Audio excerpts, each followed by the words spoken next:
بسم اللہ الرحمن الرحیم۔ السلام علیکم ورحمۃ اللہ وبرکاتہ۔ نیو میمن مسجد کراچی بولٹن مارکیٹ۔ آج ہم اس مسجد میں اللہ تبارک و تعالیٰ کا ذکر و عبادت کریں گے، اور سامعین و ناظرین کے لیے اس مسجد کا مختصر تعارف۔ رب کائنات کو حضور علیہ السلام نے ارشاد فرمایا، آبادیوں میں رب کو جو سب سے پیاری جگہ ہے، وہ پیاری جگہ مسجدیں ہیں جہاں رب کائنات کی عبادت اور ذکر، قرآن مجید کی تلاوت کیا جاتا ہے، اور بدترین جگہ وہاں کے بازار ہیں۔ حضور علیہ السلام نے ارشاد فرمایا، جو اللہ رب العزت کے لیے مسجد بنائے گا، اللہ اس کے لیے جنت میں گھر بنائیں گے۔ یہ اس کا فرنٹ ہے۔ بسم اللہ الرحمن الرحیم۔ آج 15 شعبان الموسم کا بابرکت دن ہے، اور اسلام آباد سے ہم پہنچے ہیں نیو میمن مسجد کراچی۔ یہ مسجد کراچی کی ایک تاریخی مسجد ہے، اور اس میں پہلی کمیٹی کی تشکیل مورخہ 17 اکتوبر 1948 میں ہوئی، اور نمازیوں کی کل گنجائش اس مسجد میں تقریباً 10,000 نمازی اس مسجد میں نماز ادا کر سکتی ہیں، اور پہلی اذان اس مسجد میں مورخہ 15 جولائی 1949 میں پہلی اذان اس مسجد میں ہوئی، اور سنگ بنیاد اس مسجد کا رکھا گیا مورخہ 24 اگست 1949 کے اندر، اور اس مسجد کا کل احاطہ جو ہے وہ 17,280 ہے۔ مسجد کا اندرونی حال یہ 100 بائی 270 مربع فٹ ہے، اور اس مسجد کے خطیب عبدالمصطفیٰ نظری صاحب رحمۃ اللہ تعالیٰ علیہ، ماشاء اللہ وہ والد صاحب کے دوستوں میں سے تھے۔ میں نے ہاسٹل جب تشریف لاتے تھے تو والد محترم سید ضیاء اللہ شاہ میرے والد محترم ہیں، ان کے پاس ان کا آنا جانا ہوتا تھا، اور اسی طرح ان کے پوتے جو ابھی مولانا اکرام المصطفیٰ خطیب ہیں، ان کے ساتھ بھی میرے استاد بھی ہیں، اور ان کے ساتھ دوستانہ مراسم بھی ہیں والد محترم کی اور میرے۔ تو آئیے آپ کو اس پرانی کراچی کی مسجد کا تھوڑا سا دورہ کرواتے ہیں۔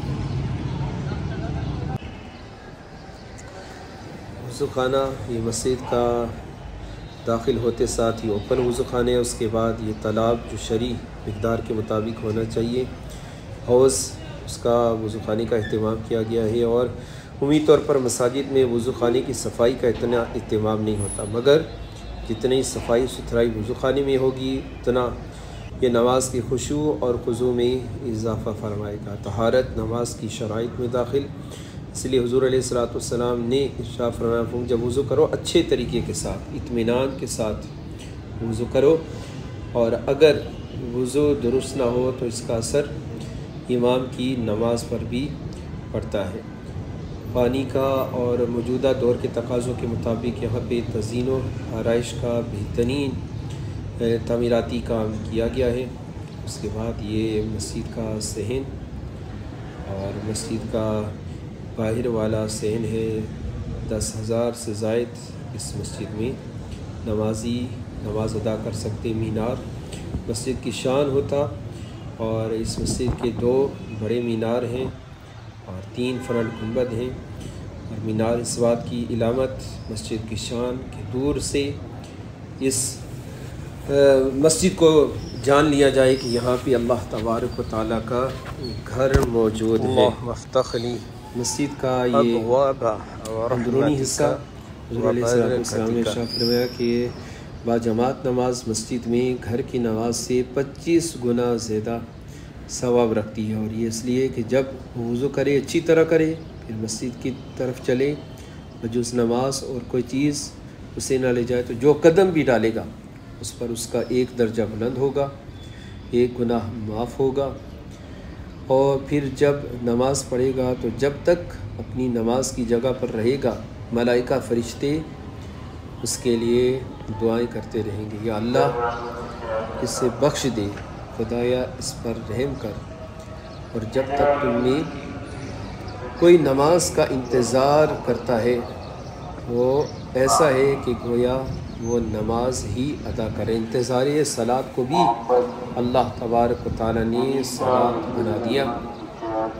بہترین پرانا نقش و نگار اور کھلا صحن، وسیع و عریض مسجد میں جب آئیں تو مسجد میں داخل ہونے کی دعا پڑھ لیا کریں، اللہم افتح لی ابواب رحمتک و برکتک۔ اعتکاف کی نیت کریں اور موجودہ دور کے مطابق اپنا موبائل فون بند کرنا اپنا معمول بنا لیں، درود شریف پڑھیں، پہلے جو شخص نظر آئے اور اس پر سلامتی بھیجیں، سلام بھیجیں، اور کوشش کریں کہ مسجد میں جتنا ہو اجر و ثواب کمائیں۔ مسجد کے جتنے بھی آداب ہیں اسے بروئے کار لاتے ہوئے مسجد میں زیادہ سے زیادہ عبادت کریں۔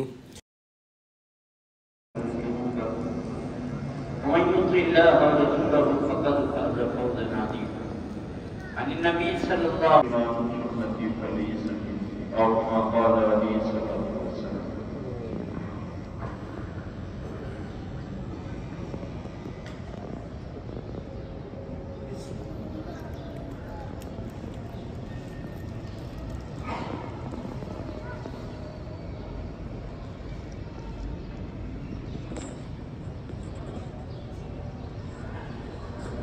لمبا فون ہے جی بس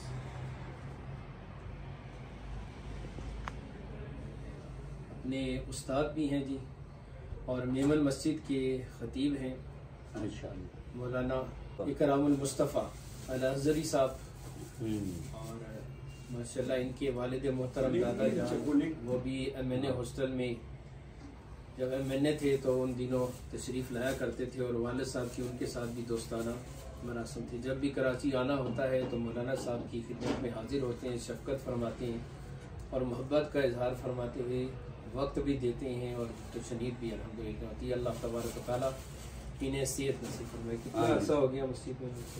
الحمدللہ 35 سال 35 سال یہاں پہ دعا فرما دیں گے آپ میرے لیے بھی، اپنے لیے بھی انشاءاللہ۔ اجازت والصلاة والسلام علی سید الانبیاء والمرسلین۔ یا رب العالمین محبت باہمی برکت عطا فرما، علیہ کریم اس میں ہم گناہگاروں کے لیے بہترین اجر عطا فرما۔ صلی اللہ تعالی علی خیر خلق محمد علیہ وسلم برحمتہ یا ارحم الراحمین۔ حضور علیہ الصلوۃ والسلام نے ارشاد فرمایا، ان لوگوں کے ایمان کی گواہی دو کہ جو لوگ مسجدوں کو آباد کرتے ہیں، مسجد کی صفائی کا اہتمام کرتے ہیں، مسجد کو تعمیر کرتے ہیں۔ اللہ تبارک و تعالیٰ سب لوگوں کو کہ جنہوں نے اس مسجد کی تعمیر فرمائی اب زندہ نہیں رہے اور جو حیات ہیں سب بھی اپنی رحمت و برکتوں کا نزول فرمائے، سب کو جنت میں اعلیٰ مقام نصیب فرمائے۔